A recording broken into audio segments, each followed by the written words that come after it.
Julho de 1947, Roswell, Novo México. Acredita-se que os destroços encontrados no deserto dos arredores dessa pequena cidade sejam de um OVNI. A pergunta é, os OVNIs existem? A resposta a isso é sim. Durante anos houve muita controvérsia sobre o que realmente aconteceu ali, até que um condecorado ex-oficial da inteligência do Exército fez uma declaração notável. Ele disse que os OVNIs não só existiam, como o exército americano tomou conhecimento de suas tecnologias avançadas. Ele estava convicto porque teve essas tecnologias em mãos e viu corpos de alienígenas da nave caída em Roswell. O corpo do humanoide veio da área de Roswell, onde houve um acidente em 1947. Por que acreditaríamos nele? Pelo homem que ele foi, por seus anos de serviços dedicados aos Estados Unidos e pelo fato de ele ser considerado um dos maiores peritos militares em sua especialidade. Quem é essa pessoa? O que ele fez no passado? Das coisas que ele disse, o que se tornou realidade? O tenente-coronel Philip Corso alegou ter sido responsável por levar a tecnologia alienígena aos laboratórios militares e aos cientistas civis para desenvolver laser, fibra óptica, circuitos integrados, óculos de visão noturna e coletes à prova de balas. Examinamos discos voadores caídos ou abatidos, tentando entender seu funcionamento. Outros não acreditam que a tecnologia alienígena tenha impulsionado o complexo industrial militar. Essa é uma forma peculiar de falta de confiança na genialidade humana. Eu achei que Philip Corso não estava dizendo toda a verdade sobre vários pontos. A história de Philip Corso seria mera fantasia de um ambicioso oficial da inteligência? Ou ela confirmaria que um OVNI caiu em Roswell em 1947 e que isso gerou um programa secreto para incorporar a tecnologia alienígena ao desenvolvimento militar?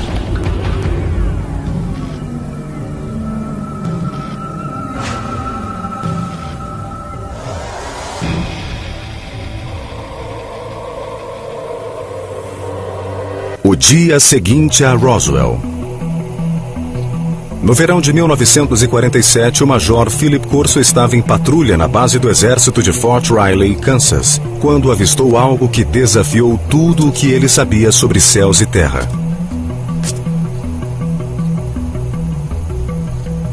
Corso era militar de carreira, um respeitado oficial da inteligência e um comandante da artilharia com acesso a armamento nuclear.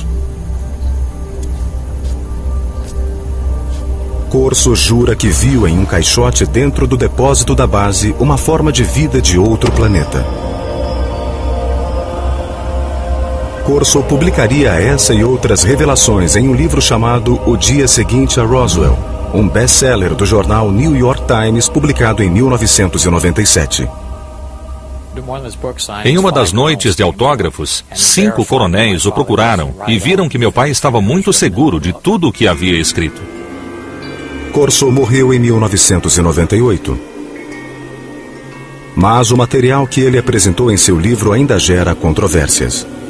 Agora, pela primeira vez, a história completa de sua carreira militar e de suas surpreendentes declarações sobre OVNIs será contada na televisão.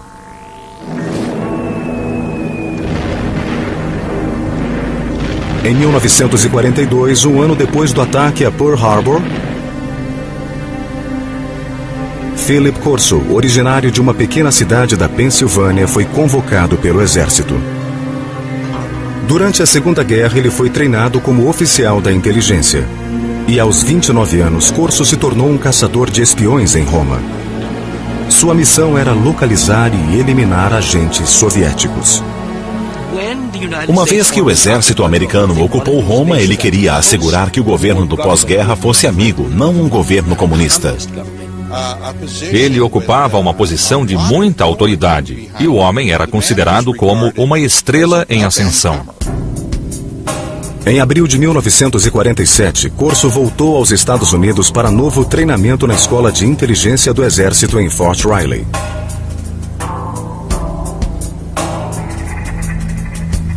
Três meses depois, em julho de 1947, aconteceu a fatídica noite do suposto encontro que o abalou profundamente. Corso tinha 32 anos e o desempenho de seu cargo de oficial incluía a responsabilidade pela segurança da base. Naquela noite, Fort Riley fervilhava com os rumores.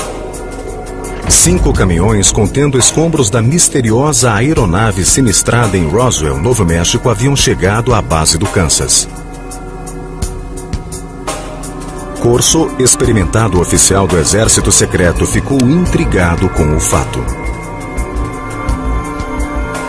Às 23 horas, ele disse ter entrado no armazém onde estavam guardados os escombros.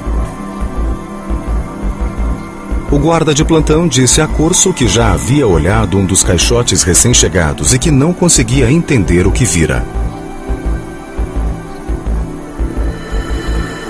Corso disse então que ele mesmo iria verificar. Ele viu as caixas, que mais pareciam caixões, mas eram pequenas como caixões de crianças. Para entender melhor, ele se aproximou e removeu a cobertura.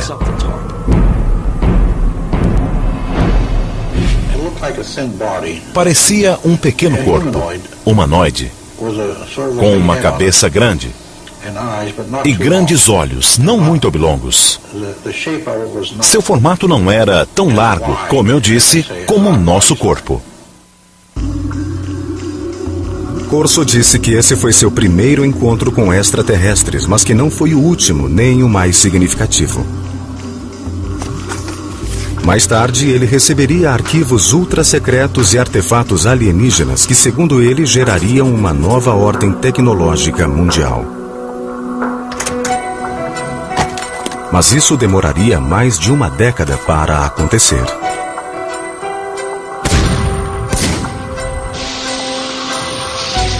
A eclosão da Guerra da Coreia em 1950 deteve as considerações de Philip Corso sobre seres extraterrestres.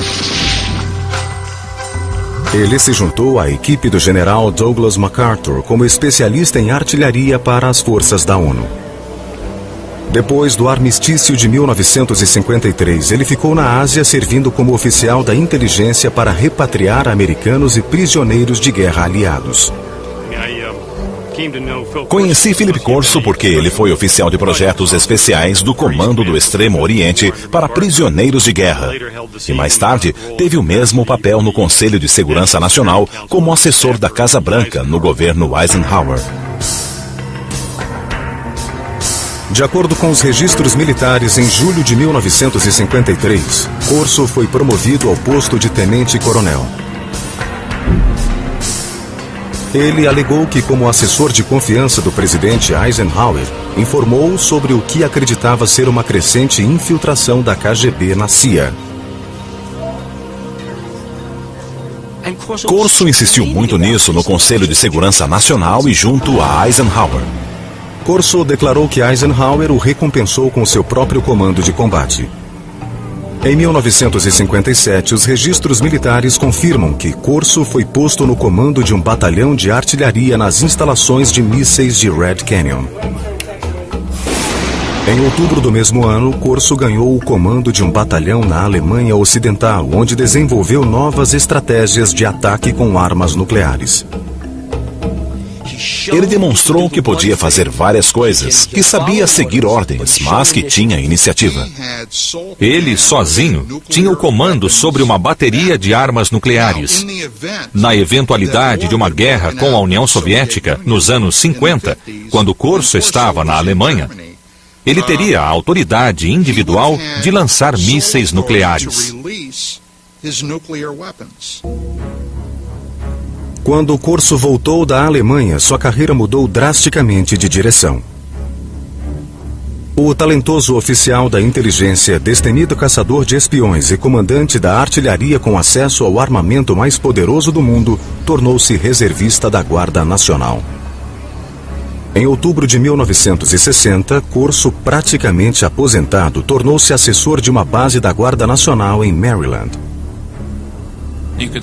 Isso sugere que alguns estivessem descontentes com ele. Mas pode-se dizer também que ele não estava capacitado. Mas os adeptos de Corso dizem que ele estava sendo preparado para sua maior e mais secreta missão. Surgiu alguém para reconduzir a carreira de Corso. Esse alguém era Arthur Trudeau. O general Arthur Trudeau foi um poderoso mentor para Philip Corso. Graduado em West Point na classe de 1924, Trudeau logo ganhou a reputação de oficial de visão e receptivo à alta tecnologia. Na era da Guerra Fria, ele esteve na vanguarda do treinamento tecnológico para oficiais da inteligência e em 1958 ele foi nomeado diretor de pesquisa e desenvolvimento do Exército. Assim que Trudeau teve chance, ele nomeou Corso, iniciando sua carreira em pesquisa e desenvolvimento do Exército. O general me chamou e disse que eu deveria formar e chefiar uma divisão de tecnologia estrangeira. Minha sala ficaria no andar de baixo da sala dele. Até este ponto de sua carreira, o trabalho de Corso no Exército é facilmente verificável pelo exame dos registros militares. Ele trabalhava no Pentágono, tinha uma sala ali, eu tenho um registro. Ele trabalhava para Trudeau e o conhecia muito bem, isso não se questiona. Mas após a nomeação no Pentágono, reconstituir o percurso de Corso e confirmar suas afirmações se tornou muito mais difícil. Corso escreveu que sua função no Pentágono envolvia analisar equipamentos militares estrangeiros, como os armamentos de helicópteros desenvolvidos pelos franceses ou o caça britânico de decolagem e pouso vertical. Depois, ele promoveria a chamada reversão da tecnologia. Ao longo dos anos, os militares desenvolveram projetos com base na tecnologia de equipamentos inimigos capturados por forças americanas. Uma das tarefas de Corso era obter essa tecnologia estrangeira, essa tecnologia francesa e revertê-la. Então, se o resultado fosse bom, ele seria adicionado à nossa evolução tecnológica. A reversão tecnológica tinha papel importante na espionagem durante a Guerra Fria. Os soviéticos usaram um jato sabre americano para reverter tecnologia americana. E os Estados Unidos capturaram MiGs soviéticos para reverter tecnologia soviética. A rotina de trabalho de Corso envolvia analisar tecnologia estrangeira, mas essa tarefa logo seria alterada. Pouco depois de 20 de julho de 1961, Corso disse que o general Trudeau o chamou à sua sala e lhe deu uma surpreendente missão: examinar a tecnologia de uma nave espacial capturada em 1947 após cair em Roswell, Novo México. Trudeau mandou entregar um arquivo de aço na sala de Corso, no Pentágono. Dentro dele, disse Corso, havia a prova cabal da visita de alienígenas à Terra e uma tecnologia alienígena que Corso usaria para revolucionar o mundo.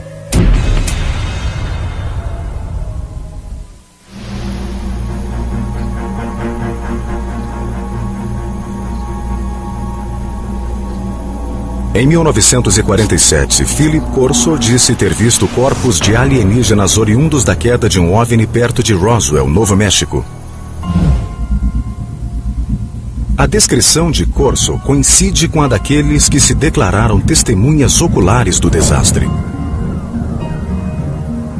Os alienígenas, segundo essas testemunhas, eram 4 pequenos seres humanoides, com mãos com 4 dedos, pernas e pés finos, uma cabeça desproporcionalmente grande e olhos grandes e amendoados. Essas descrições supostamente apareceram nos documentos secretos preparados pelos investigadores do governo. Até hoje, a autenticidade dos documentos não foi confirmada.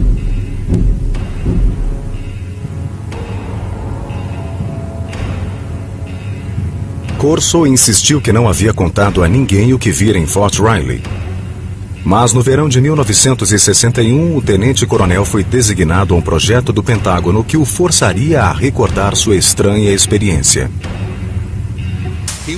Ele foi designado para chefiar as pesquisas de desenvolvimento do Exército no Pentágono, novamente um cargo com muita autoridade. Sua meta era colocar a superioridade do Exército americano décadas à frente de seu tempo. Nós tínhamos o conhecimento, nós tínhamos a organização, o dinheiro e os cérebros para isso. E nós o fizemos. Corso disse que durante a Guerra Fria o governo tinha duas grandes apreensões: que os russos tivessem acesso ao material alienígena e que os alienígenas usassem sua superioridade tecnológica para invadir a Terra. Segundo Corso, um simples arquivo de aço guardava materiais extraordinários recolhidos do desastre de Roswell.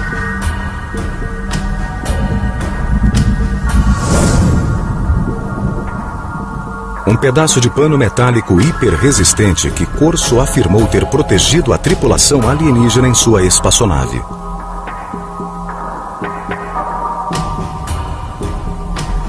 Um tubo que parecia emitir um raio de luz vermelha. Corso imaginava que pudesse ser um instrumento cirúrgico ou uma arma. Uma coroa alienígena que, segundo relatórios militares, pode ter sido usada para transmitir pensamentos ou para controlar a espaçonave. Um conjunto de circuitos impressos em miniatura. Talvez um microcircuito pré-fabricado.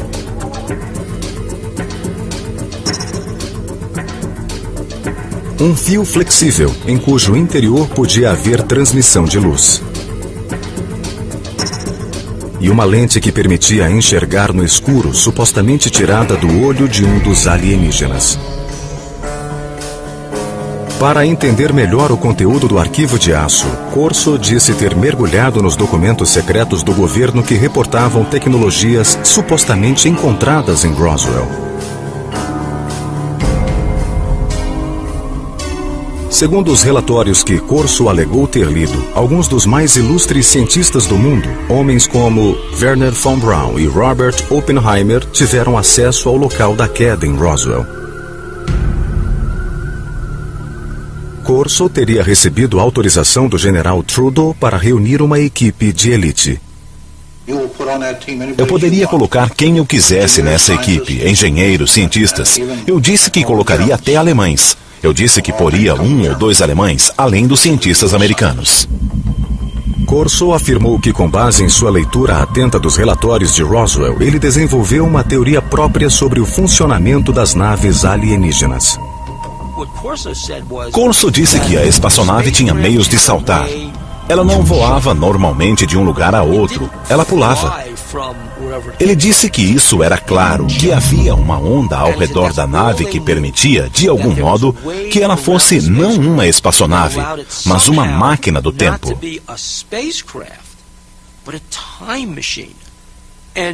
A razão disso é que, para viajar às enormes distâncias que a nave viajava, ela devia deixar o que conhecemos em física por contínuo, espaço-tempo.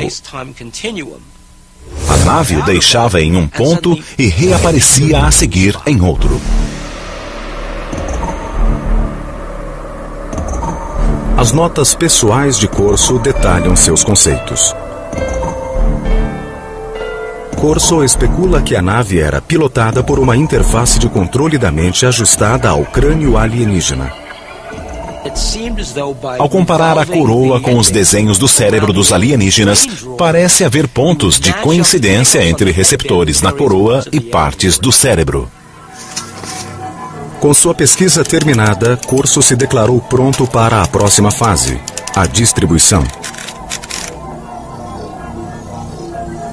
Ele passaria a tecnologia alienígena que alega ter recolhido de Roswell a certos fornecedores para seu desenvolvimento. Tentem imaginar o que aconteceria se uma astronave tivesse caído na Terra e contivesse uma tecnologia fabulosa e alguém como Corso a entregasse a laboratórios de pesquisa pedindo que explicassem seu funcionamento. O resultado, segundo Corso, levaria a uma completa reconfiguração das mais avançadas tecnologias do mundo.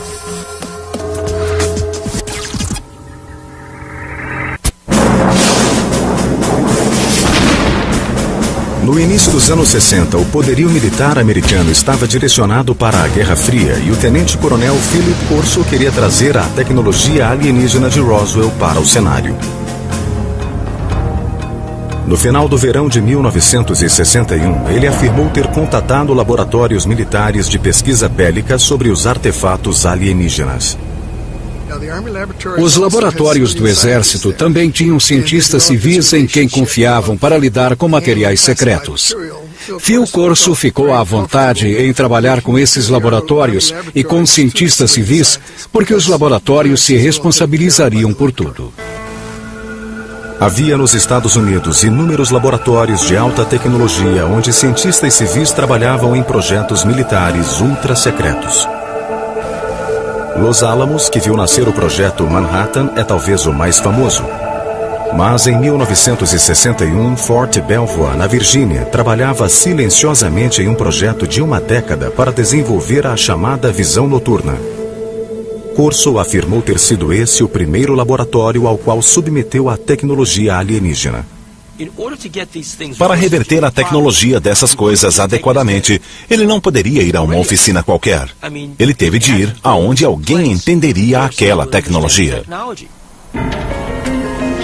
Segundo Corso, as testemunhas oculares de Roswell reportaram que a nave alienígena tinha uma tecnologia de intensificação de imagem. Se alguém entrasse na nave e olhasse para fora, o mundo pareceria brilhante como o dia, mesmo à noite. Ainda segundo ele, uma lente retirada do olho de um dos alienígenas tinha a propriedade de intensificar a luz. Ninguém sabia como as duas coisas se relacionavam, mas ele sabia de seu valor potencial. No fim do verão de 1961, Corso ajudou os cientistas de Fort Belvoir ao mostrar-lhes a lente alienígena de intensificação da luz e possivelmente outras tecnologias de luz da nave de Roswell. Apesar de acharmos que há uma clara linha de desenvolvimento desse tipo de tecnologia remontando à Segunda Guerra Mundial, essa tecnologia explodiu geometricamente a partir dessa época. Mas isso poderia ser atribuído à tecnologia recolhida em Roswell, como queria Corso? Segundo ele, poderia.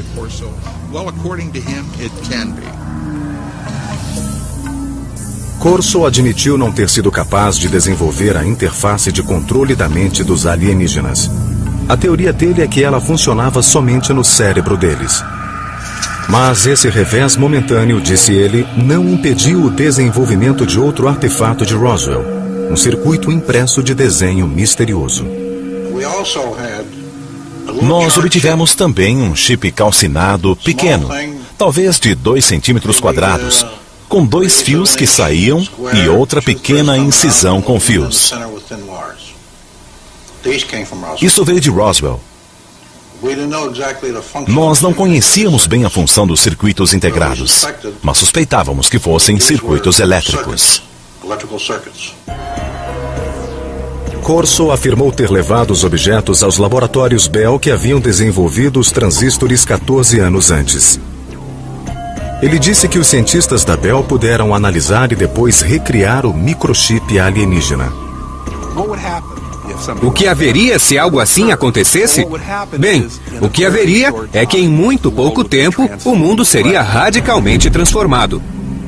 Não há dúvida de que depois do desenvolvimento do circuito integrado no início dos anos 60, o mundo se transformou. Aparelhos eletrônicos, de telefones celulares a computadores laptop se tornaram realidade. Corso alegou que o suposto microchip de Roswell ficou danificado pelo desastre. Mas em seu poder havia outro objeto alienígena, cujo funcionamento parecia perfeito. Através dos relatórios, ele sabia que quando se apontava esse raio, ele causava queimaduras à superfície do objeto visado. Corso disse ter lido nos relatórios militares secretos que o artefato de Roswell, aparentemente capaz de abrir buracos em paredes, era uma espécie de ferramenta de corte, talvez usada em cirurgias. Na Hughes Aircraft do final dos anos 50 ao início dos anos 60, pesquisadores trabalharam no que viria a ser o primeiro aparelho de localização e mira a laser de aviões militares. Os engenheiros encontraram obstáculos na tentativa de criar um aparelho prático. Mas quando Corso mostrou a ferramenta de corte alienígena, os problemas acabaram. O processo se acelerou após 1960 porque as pessoas imaginaram novos modos de fazer lasers. E isso trouxe avanço à ciência e à engenharia. O arquivo de aço de Corso continha ainda outro tesouro vindo de Roswell. Eram tubos de vidro. Eles emitiam luzes de diferentes cores. Eles foram mandados aos laboratórios Bell. A partir disso, deu-se um dos maiores avanços, creio que resultaram na atual fibra óptica. Muitos pesquisadores de OVNIs teorizam que a espaçonave não tinha fiação, porque em seu lugar foram usados cabos de fibra óptica. Transmitir informações através da luz não era uma tecnologia nova. Ela datava da época de um pioneiro do telefone, Alexander Graham Bell, que fez um experimento com um aparelho chamado fotofone em 1880. A maioria das pessoas nunca ouviu falar disso, mas naquela época, cientistas sérios acharam a invenção do fotofone mais impressionante do que a do telefone. O fotofone era um modo de transmitir um sinal de voz sobre um raio de luz. As pesquisas de Corso sugeriam que a transmissão de dados pela luz falhara porque os cientistas não podiam fazer um raio de luz contornar uma curva. Mas Corso afirmava que o artefato de Roswell podia conter a resposta. Eles viram aquela primeira fibra de vidro, surpresos de a luz fazer uma curva. Como a luz podia fazer uma curva? Depois concluíram que a razão era porque a fibra estava encapada. A capa foi a descoberta-chave para fazer as fibras ópticas funcionar.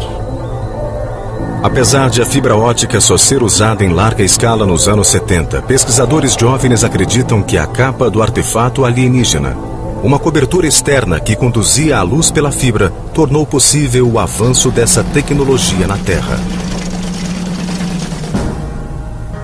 Corso também disse ter examinado curiosas fibras superfortes que os relatórios militares dizem vir dos uniformes de voo dos alienígenas.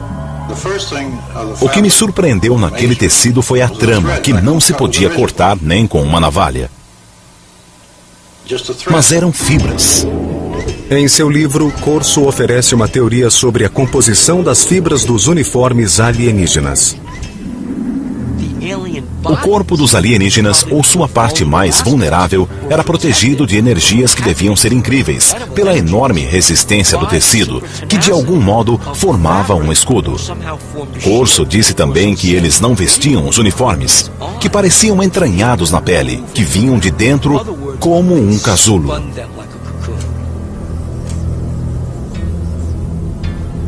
Segundo Corso, ele se perguntou se essas superfibras poderiam se transformar em um escudo à prova de balas para uso policial e militar.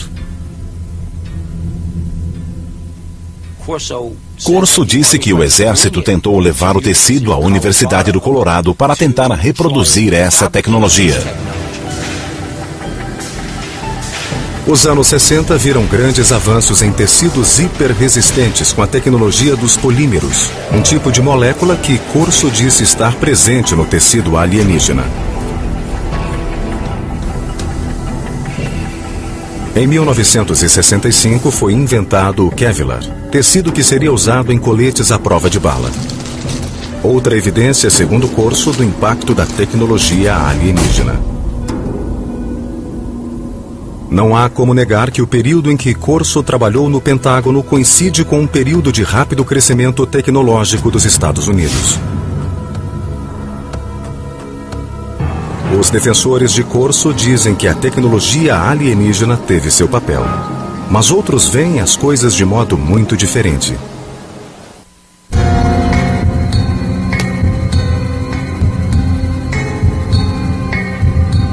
Em seu best-seller O Dia Depois de Roswell, o tenente-coronel Philip Corso afirmou que a tecnologia alienígena obtida em Roswell foi por ele introduzida na agenda tecnológica do exército americano. Mas outros dizem que o salto científico dos anos 60 não foi dado por um herói, e muito menos com a ajuda alienígena. É bom pensar em um herói que nos leva a um novo mundo tecnológico aprendido com discos voadores. Parece ótimo. Mas eu trabalhei em muitos campos de pesquisa e desenvolvimento e sei que não é assim que funciona. Em um programa de avião com propulsão nuclear, empregamos 3.500 pessoas, 1.100 engenheiros e cientistas e gastamos $100 milhões por ano. Esse foi o esforço necessário para desenvolver uma nova tecnologia, e isso em moeda de 1958. Corso disse que o laser saltou da teoria à prática depois que cientistas examinaram um apetrecho encontrado nos destroços de Roswell. Mas para historiadores científicos isso é ficção científica. O laser é um bom exemplo de uma invenção que não teve um só momento de eureka, onde alguém tem uma súbita inspiração brilhante, sai correndo para o laboratório e 15 minutos depois volta com uma invenção, um laser. O laser começou em 1951, quando um físico da Universidade de Colômbia fazia uma caminhada em Washington. Esse físico era Charles Townes. Me levantei cedo, preocupado, pensando em por que não tínhamos chegado a nada. Bem antes do café, saí e fui caminhar pelo parque. De repente pensei, nós podemos ter um conjunto de moléculas em supermovimento pelo excesso de energia. Escrevi os números para ver como eu poderia fazer isso oscilar. Ele levou 2 anos e $50 mil de financiamento do governo antes de aparecer com o primeiríssimo laser de micro-ondas, que mal funcionava. O primeiro aparelho de laser usava micro-ondas e não luz. A versão que emitia luz só funcionou em 1960, 9 anos depois de o professor Townes escrever suas notas. Isso não foi um salto com a ajuda de alienígenas.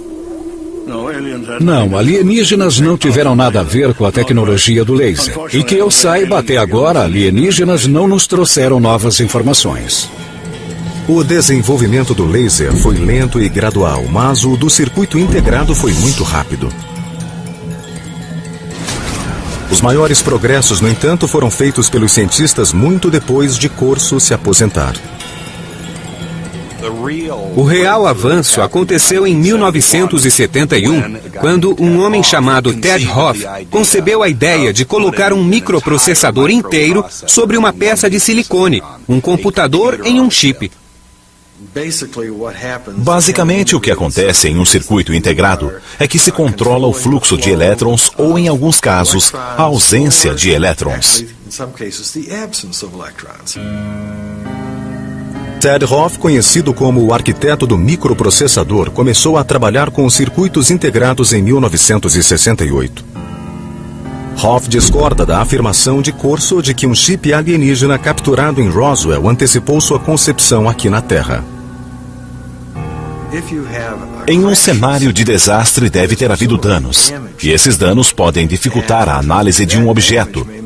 E mesmo que o objeto não estivesse danificado, seria necessário um contexto. Se você tivesse visto o objeto naquele tempo, mas não tivesse um contexto para ele, ou seja, se não soubesse para que serve, haveria pouca chance de entendê-lo. Hoff também disse que para reverter a tecnologia de um circuito integrado em 1961, como disse Corso, seria necessário ter um microscópio eletrônico que só foi inventado em 1966. Mesmo usando equipamentos de hoje, a resolução de objetos vistos por um microscópio óptico comum não permite que ele seja revelado. É preciso usar algo mais sofisticado. Eu não acho que naquele tempo alguém pudesse entender do que se tratava. Philip Corso também declarou que o cabo de fibra ótica alienígena inspirou os cientistas. Mas historiadores científicos não apoiam a afirmação porque a fibra ótica exigiu uma convergência de tecnologias que ocorreram em décadas de desenvolvimento. A ideia se tornou interessante em 1965, quando os lasers já estavam disponíveis e as pessoas perceberam que haveria uso comercial para as fibras óticas. Então, logo depois, o projeto foi abordado por 3 cientistas inventores da Corning e produziram uma bem-sucedida fibra ótica em 1970. A luz altamente direcional de um laser aumentou a força do sinal. A equipe de pesquisadores da Corning Glass criou uma forma de sílica fundida. Esse material de vidro super puro foi capaz de levar 65.000 vezes mais informação do que um fio de cobre. Isso tornou a fibra ótica comercialmente viável 10 anos depois que Corso alegou ter acelerado a tecnologia. Esse foi o grande feito de Don Keck, de Peter Schultz e de Bob Maurer, quando estavam na Corning, ou seja, criar um modo completamente novo de fazer vidro. Corso também declarou ter inspirado um salto na tecnologia de ampliação de sinal de luz. Mas os historiadores científicos dizem que a tecnologia de transformar a noite em dia também levou décadas para acontecer. O progresso foi tão gradual que remonta à década de 40, quando radares de intensificação de imagens foram usados pelos aliados na Guerra do Pacífico.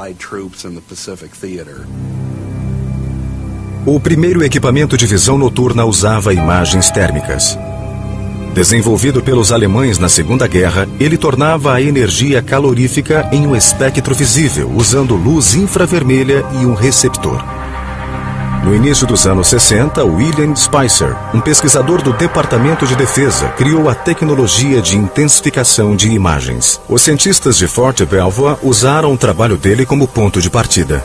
A intensificação de imagens não requer luz adicional. Funcionando como um rádio que recebe ondas curtas, ela amplifica a luz existente. Os intensificadores de imagem atuais são tão pequenos que podem ser usados em óculos e podem amplificar a luz 35.000 vezes. Cientistas sugerem que se Corso realmente mostrou um amplificador de imagens aos pesquisadores nos anos 60, isso de pouco serviu para acelerar o progresso da tecnologia. A engenharia que se exigia progrediu muito lentamente. Fazer a visão noturna funcionar dependia em grande parte de uma engenharia espetacular. Finalmente, segundo peritos científicos, as superfibras de Corso não vieram de uniformes espaciais alienígenas, mas de anos de pesquisas de uma cientista chamada Stephanie Kuolek, que trabalhou para a empresa DuPont. Ela aprendeu a organizar cadeias superfortes de átomos em 1965 e em 1971 o Kevlar chegou ao mercado.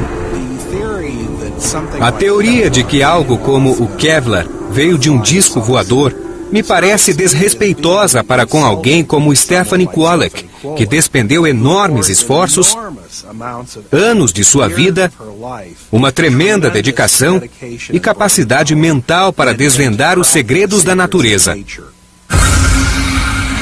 No entanto, alguns céticos insistem que o tenente-coronel Corso simplesmente não tinha a bagagem técnica para conduzir um programa de engenharia reversa. Eu li algo que ele escrevera anos antes e achei muito pouco técnico. Trabalhei na General Electric, Westinghouse, General Motors, TRW Systems, McDonnell Douglas. Sempre com muitos técnicos. Eu mesmo sou físico.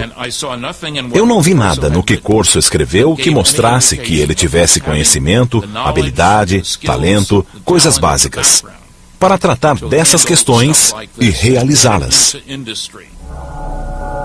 Para isso, Corso tinha uma resposta. Alegava que sua equipe de cientistas de elite o ajudou a interpretar os objetos de Roswell. Eu não tive treinamento científico algum e tudo era muito técnico. Mas os cientistas alemães estavam lá.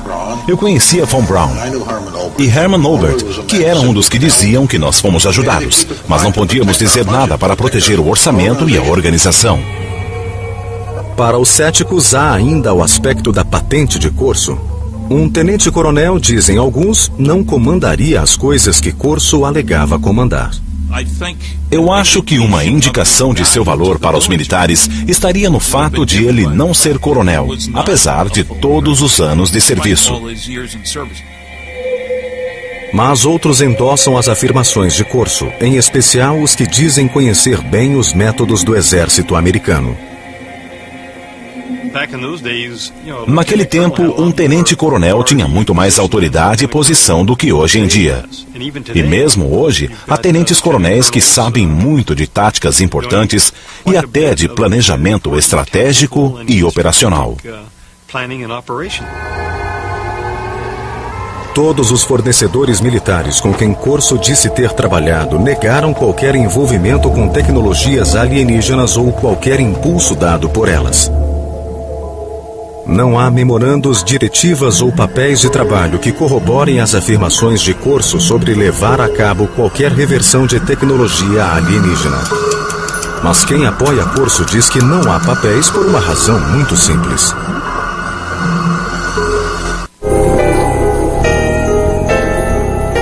Há um claro consenso entre os que creem que uma nave alienígena caiu em Roswell. O governo americano sistematicamente suprimiu a verdade.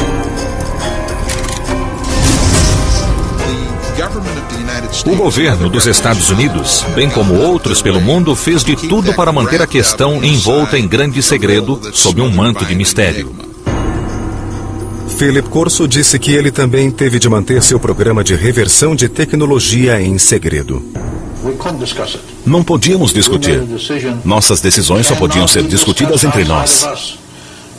Nós íamos bem, tínhamos autoridade e dinheiro para nossos projetos de desenvolvimento. Então nos mantivemos assim, sem nos envolver na discussão de se eles existem ou não. Quanto à contribuição de Corso ao avanço da ciência, os céticos dizem que a tecnologia que ele disse ter impulsionado teria emergido de qualquer modo. Como prova, eles oferecem a coroa de controle da mente, uma tecnologia alienígena cujo desenvolvimento Corso não reclama para si. Hoje ela está perto de se tornar realidade sem sua ajuda. Desde os anos 70, cientistas fazem experimentos usando leituras de eletroencefalogramas para dar feedback e propor mudanças de comportamento. Hoje já se podem usar jogos de feedback de eletroencefalograma para controlar condições neurológicas. Mas a tecnologia de controle da mente já avançou para além desse ponto.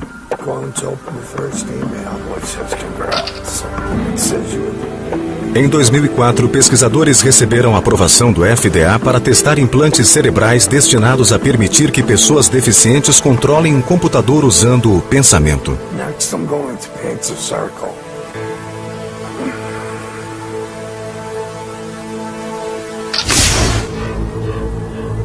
Pesquisadores de OVNIs dizem que o segredo imposto pelos governos pode obscurecer para sempre os fatos de Roswell.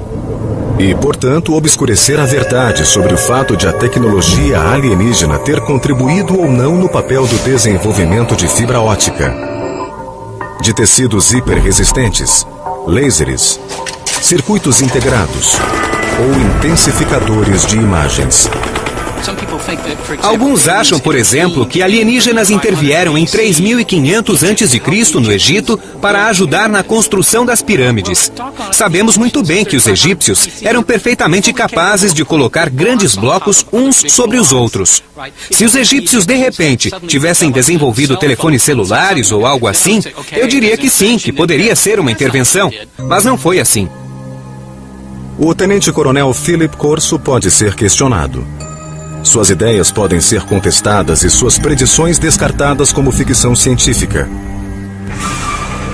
Mas seu impacto na lenda dos OVNIs e sua experiência pessoal não podem ser minimizadas.